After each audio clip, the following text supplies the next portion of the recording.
Well, no rest for the, is it weary or is it wicked? Which one are we going with? Either way, we're not the only ones clocking in on this holiday. So did the Idaho lawmakers. The 68th legislative session marches on and likely well into March. On this 43rd day, committees tackled who's with whom, politicizing the State Board of Education, and what if we wanted to change the U.S. Constitution, also known as a constitutional convention? Joe Parris kind of listened into what was happening at the State House today, so you have the roundup for us, Joe. Yeah, for a holiday, they got a lot done, Brian, and we'll start with this. Last fall, we wrapped up a major election cycle, and we heard from Idahoans about the constant advertisements, and lawmakers want to make sure that moving forward, the candidates clearly identify what political party they're affiliated with, and that law would apply to mailers, websites, commercials, buttons, bumper stickers. Any and all campaign materials is the subject of a new bill. But one question came from a committee member, very specifically brought up a practical problem in Idaho. What if it becomes the party versus the candidate? I had a specific situation with my central committee that thought that I was not Republican enough for them. And so they were giving me, they were actually told me I was not allowed to put the R or the Republican logo on any of my stuff.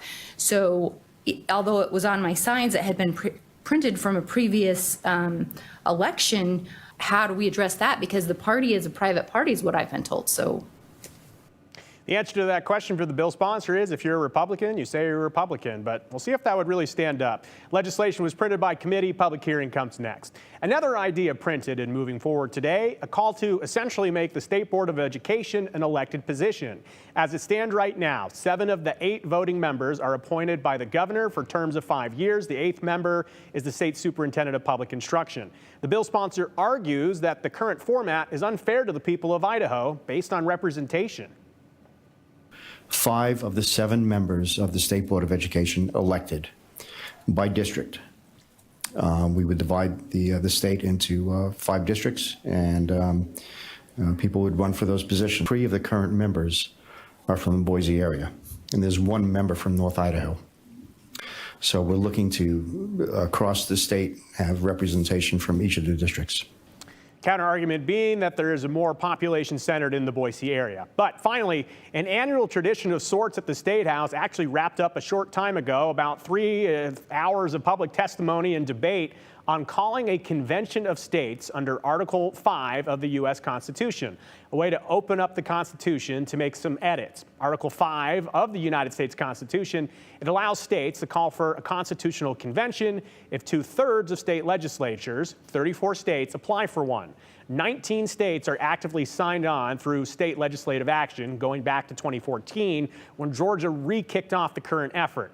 Idaho wants to join for 3 specific reasons to addressing the Constitution. They want to have a balanced budget amendment, have term limits for federal and member of Congress, and supporters say it's time to get budget and power reform done. Critics worry about the so-called runaway convention that would just rip up the Constitution for mass alterations.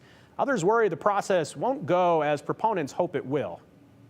At what point does this country go bankrupt? Is it 38? Is it 40 trillion? The federal spending is out of control, and we the people need to impose fiscal restraints to get back to living within a budget just like we all do.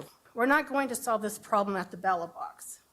We need a convention of states to bring the states together to discuss these issues without any interference with the federal government.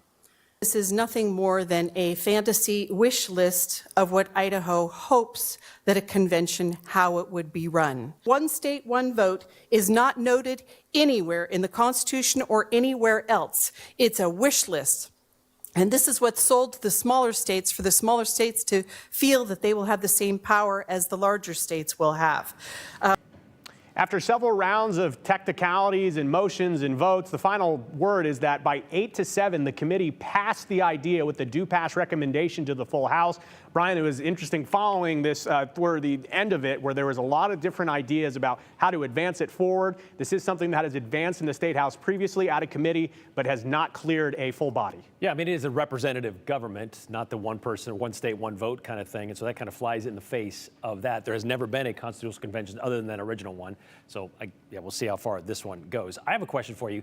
The school choice tax credit bill was supposed to go this week, right? Or today, as a matter of fact. Yeah, there was some murmur late last week that Monday would be the big decision. Of course, over the weekend, President Donald Trump even tweeting about Governor Little and Idaho's effort on the topic. We understand that because of the memorial services today at the State House, they will try to do it on Wednesday. Gotcha. All right. We'll hold still until then. We'll see what happens with that. Thanks, Joe.